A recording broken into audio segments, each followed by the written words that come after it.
everyone. Today's video is going to be about driving pet peeves part 2. In part 1 of driving pet peeves, we talked about how a peeve is an annoyance. And a pet peeve is an annoyance that bothers you all the time. It happens a lot, and every time it happens, you really get irritated. It's like you own that pet peeve. You own the anger or the annoyance that you get from it. And frankly, the other people that know you, your friends, your family, they know that that's your pet peeve. And in this case, when you're driving, I know that that's Terry's pet peeve. So it's something we kind of nurse, okay? So in the first video, there were so many driving pet peeves that I just chose one. I chose one of my favorite ones, or one of the ones that bothers me the most. And I talked about that, and that was the one where you're at the, I'm going to switch these, you're at the intersection and you're waiting for the light to turn green, and then this other car, this fancy sports car comes up next to you, and it's all outfitted with this big stereo system with the booming woofers, and it's playing this really loud music, boom, boom, boom, boom, boom, boom. And man, it makes your car start rattling, and it goes all the way down the pit of your stomach, and you don't like it, and you don't even know what the words are, but you think they're bad anyway. And it's really ticks me off. It really annoys me, and I can't move because we're at this traffic light, and so finally, they get to turn left and they go on. So one of the things about that annoyed me so much is that they know they're doing it. They know that their loud music is annoying other people. So that was mine, and I told a great story about how that happened to my husband one time and how he dealt with it. So go back and listen to Pet Peeves number 1 to find out about that. But what I had done was, before I did my first video on driving pet peeves, I put out on my Facebook page an invitation to all my Facebook friends to tell about their biggest annoyance, their biggest driving pet peeve, and to let me know about that, and that I would address some of those in my video. And since I didn't get to that in part 1, what I have done, and thank you very much, I got lots of great comments from my Facebook friends. So thank you very much. What I did was I took those comments and I kind of combined them into categories, and I came up with a list of the top 10 driving pet peeves. Not very scientific, of my Facebook friends, okay? But these are good ones. I mean, I know that these are some that annoy a lot of you too. So let's talk about those. And we're going to start off with the ones that had the least number of comments about them, but that doesn't mean that they're not really annoying, because some of them really are. And then we'll work our way up to the one that had the most people mention it in their comments, the big number 1 driving pet peeve. So we're going to start off with number 10. And driving pet peeve number 10 was littering. You might not have associated that with a driving pet peeve, but it really is, because you've been driving down the road and this person in front of you, they throw a can out the window or a cup from a restaurant or whatever. And that really bugs me, and I know it bugs some of you, because even when I was a kid, we had a little bag in our car, and when we had trash from whatever, we put it in the little bag. You got a plastic bag laying around, keep it in your car, put your trash in it. When you get home, you get all your stuff out of the car, take the trash out, you can toss that away. You're going to get another plastic bag, or you can, put it back in your car, whatever. Very simple. And to me, that's just, a basic human thing. But the other thing that bothers me is when you get up to the intersection and you're waiting, and there's a little traffic island right here. This person in front of you is smoking, and they smoke and they smoke, and instead of putting it out in the ashtray, they just throw it out the window, and then they go on their way. And you got to drive by. There's not just one cigarette butt right there. Every time a smoker stops and they smoke, they throw their cigarette butts out the window, and it makes a nasty pile right there. And oh my goodness, yeah, that's annoying. I really get you. Number 10. Okay, so number 9. This one is knowing when to go at a 4-way stop intersection. Now, I'm not sure if you have those around where you live, maybe not in the big city, but when you start getting out into the suburbs or in my town, we have a lot of four-way stops. And people need to, you know, get the idea about how that works. And I'm sure that there are exact rules for it in the driving manual. But basically, you know, around here, when two people meet at a four-way stop, if you're both, you know, going along the same parallel, car A, you know, gets there first, and then car B gets there. Car A goes first, and then car B. Now, if you're both going along that same parallel line, excuse me, you know, A goes and you see what they're doing. Well, B, you can go ahead and go too. I mean, that's nice, and that, you know, gets the traffic out of there. If you're at perpendicular angles, you know, A gets there first and then B gets there. Well, A, you know, you go and then B goes, okay? What if they are turning, or you're not sure if they're turning or not, but, you know, once you see, oh, they're turning, then I'm going to wait. I'm not going to go at the same time. Or, you know, they may or may not have had their signal on, but you're paying attention. See, that's the key. At the four-way stop, you should make eye contact with the other people at the four-way stop. And if you see, you know, you can tell, you know, if they're going or if they're paying attention or not. And, you know, just give a nod or whatever. And don't be that guy or that girl who just sits there and, you know, doesn't go when it's their turn, because if that makes the people behind them upset and angry, that's annoying. So there are a lot of annoying things you can do at a four-way stop. Don't do those. Don't do those things. Okay. So number 8 was talking on the phone, texting, putting on makeup, doing stuff that's distracting while you're driving. And I have a whole other video on distractions that you can watch about that one. But, you know, in my state, we now have a law that says you should not be texting while you're driving. If that, you know, if the officer sees you looking down and we got your phone in your hand, then you're in trouble. It's like you know, the same as the seatbelt violation or something. A lot of cars now have the hands-free system where you can do a lot of that without ever having to look down or anything. That can even be distracting in my book, but you know, it is there, and that's better.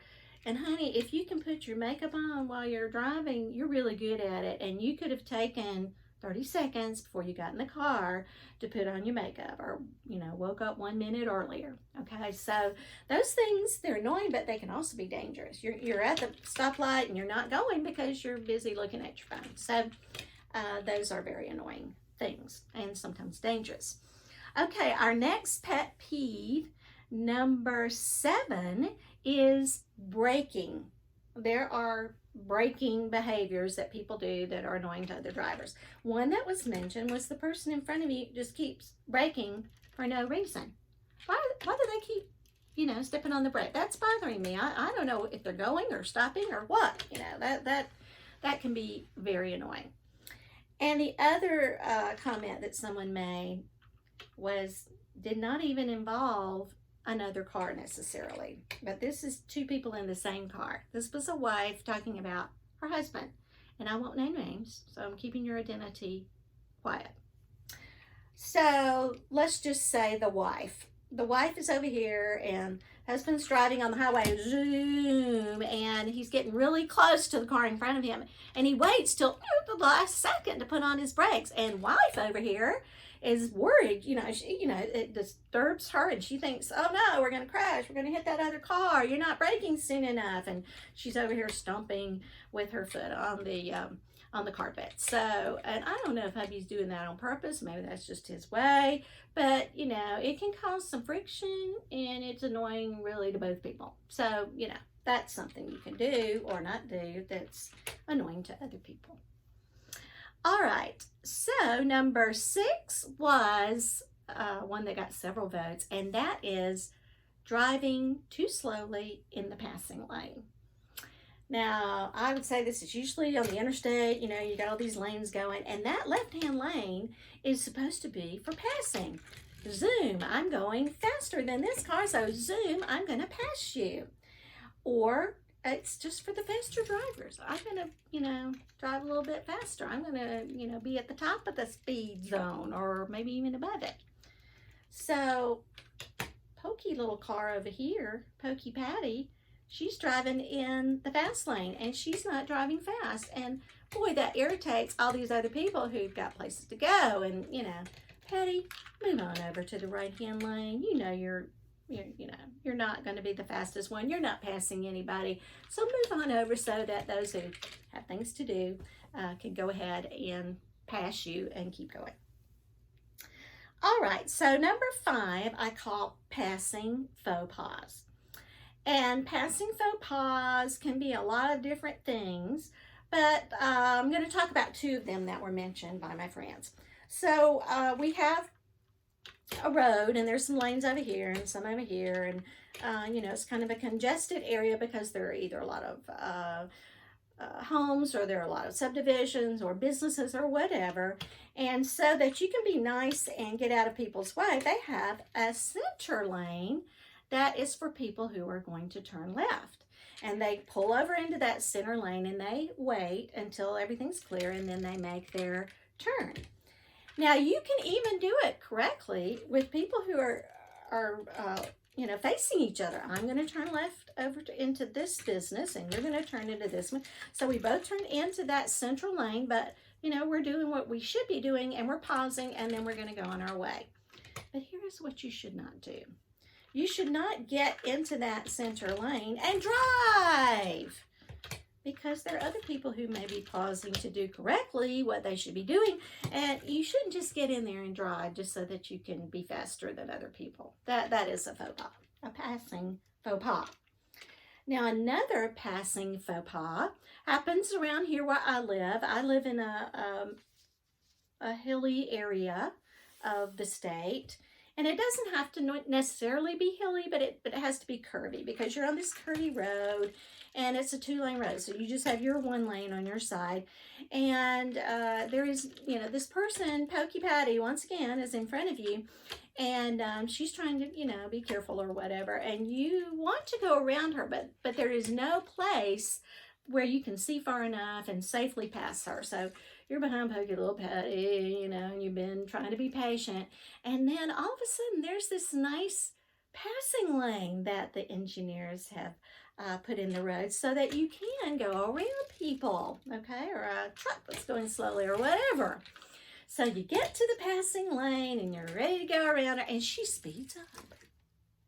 Patty, now why did you do that? You knew I wanted to go around you, because I have, you know, I've really been maybe a little too close to you. You knew I wanted to go around you. And my goodness, you just sped up so that I can go around you. That's not nice. That is a passing faux pas, and that's very annoying, Patty. Okay. So the next one, number 4, is one that was mentioned quite a bit, and that is tailgating, which I kind of mentioned in the last one. Tailgating, you know, person in front's not going fast enough to please you, and you just get up on their bumper. You're just all up in their business and everything because you don't think they're going fast enough. And for some reason, this little sports car person thinks maybe they're just annoyed and they're just trying to bother you, but maybe they think, if I get right up on their bumper, that's going to make them know that I want them to go faster, and they're going to speed up for me. But you know what? That is not usually what happens. I'm aware that you're back there, you know, Mr. Tailgater, Miss Tailgater, and I don't really want to please you. Or maybe I do. Maybe I'm like, oh yeah, maybe I'm not going quite as fast as I should. Perhaps. But a lot of the time it annoys me that you're tailgating me, and I may just slow down. If I know that you can't pass me, there you go for tailgating me. It's or I might put on my brakes quickly, and you might even run into me. And guess what? Who's at fault if they hit you in the rear? You are. So that's what you get for tailgating me. Yeah. So you don't have a very good attitude going on in either car, but it was caused by a lot of things. But tailgating is one of the biggies. Okay.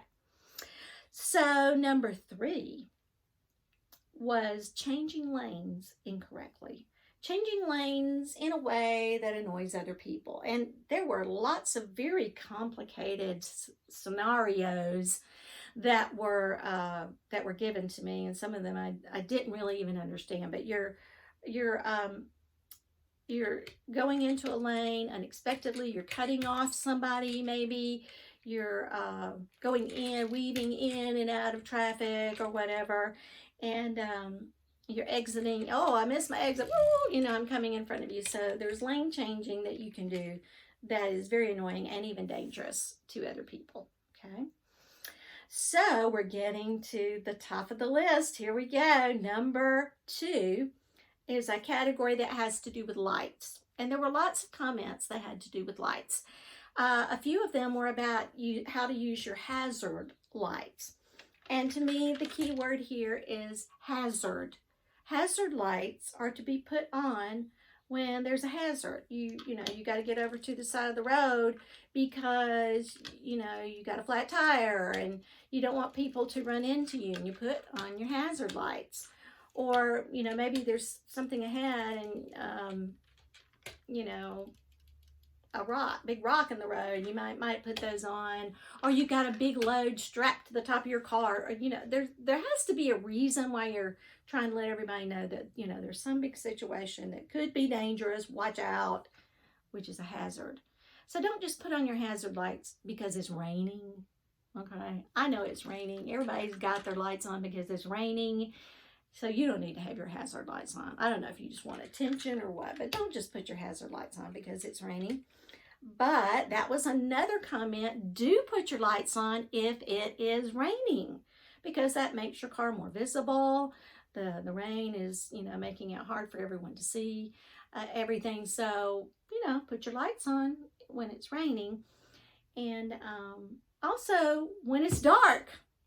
Right, be sure you put your lights on in the dark. Don't be riding around in the dark without your lights, or even like at sunset when it's about to get dark. You go ahead and put your lights on in all of those situations.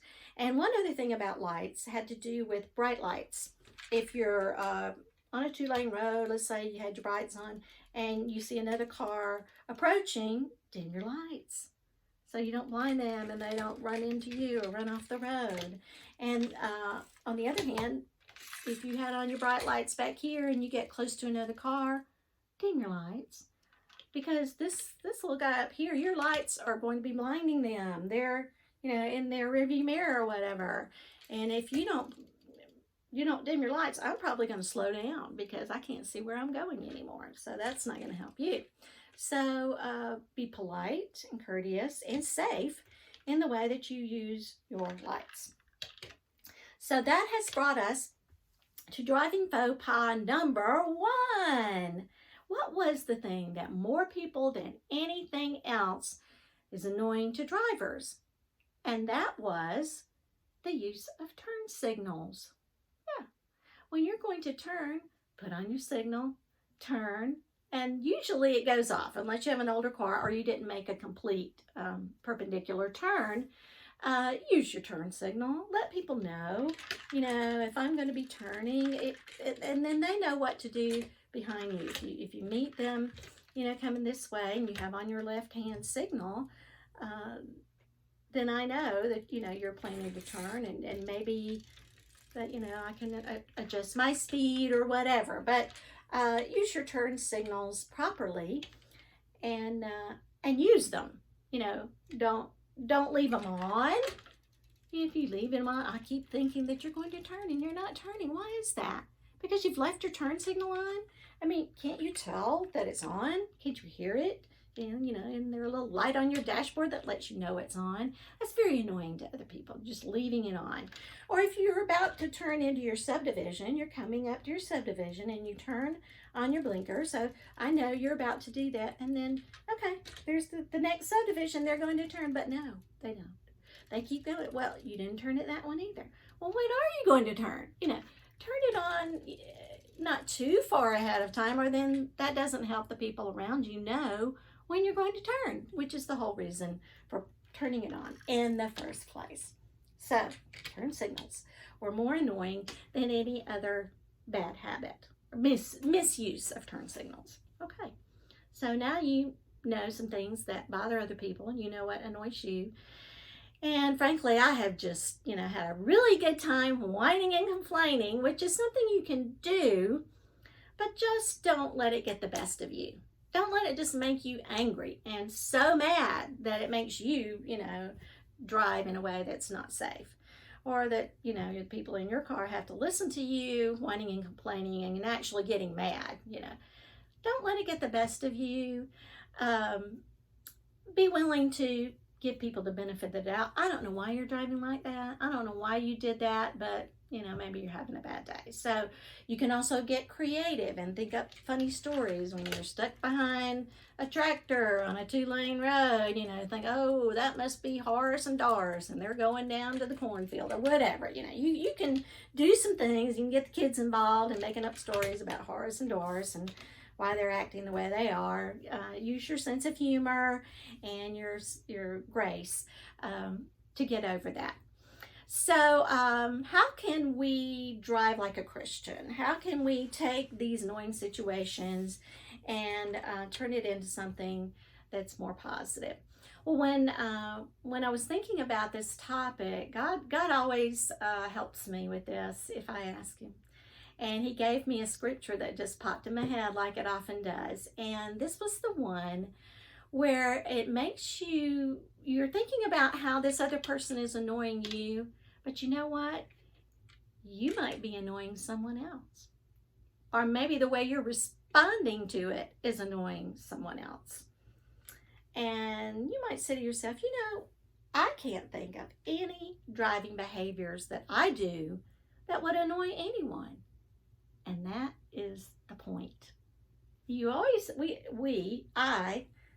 you really can concentrate on things that other people do that annoy you, and you have no idea that you're doing the same thing. It's sort of a blind spot. We have a blind spot in our car. Well, we also have a blind spot when it comes to how we are as people.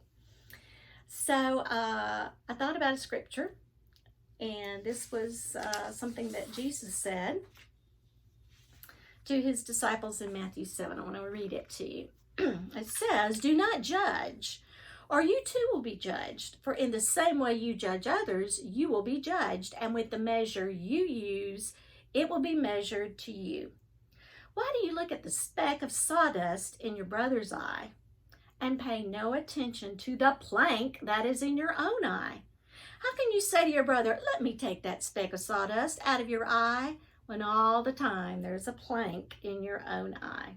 You hypocrite. First take the plank out of your own eye, and then you will see clearly to remove the speck from your brother's eye." You see, we should be focusing not so much on what's annoying us, but we should be focusing on what overjoys us. We're forgiven. God sent his son so that he could die on the cross and that we could be forgiven. And in that same way, if we want to be forgiven, we should be willing to forgive others. And that's what it's all about. So instead of driving annoyed, we can drive overjoyed. Thanks for watching today. I hope that was a little blessing to you, something to think about. And it goes right along with my closing every time, which was also the words of Jesus in John 16:33, when he said, "In this world, you will have trouble, but take heart. I have overcome the world." Thank you for watching. I hope that you will like my video and share it with others that you think might enjoy it. You can subscribe, and then you'll be notified when I post a new video. And if you stay tuned to the very end, you can see some links where you can buy my book, How to Drive Like a Christian. See you soon. Bye-bye.